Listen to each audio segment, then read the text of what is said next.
ভাদ্রের শহরে প্রাপ্য যা কিছু ছিল, কর্কশ দুপুর রোদে চেয়ে চিনতে পেয়েছি খামচে এক হাত।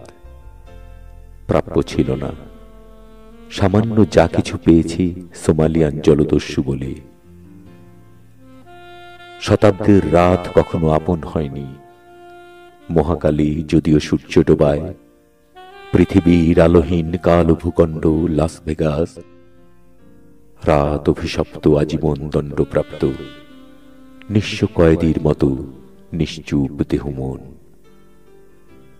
পৃথিবীর বয়সের ঘেঁষাঘেঁষিতে দুর্বল ওজন স্তর, নিরীহ নির্বাক শুভ্র শরতের চোখ আধারের হতাশায়।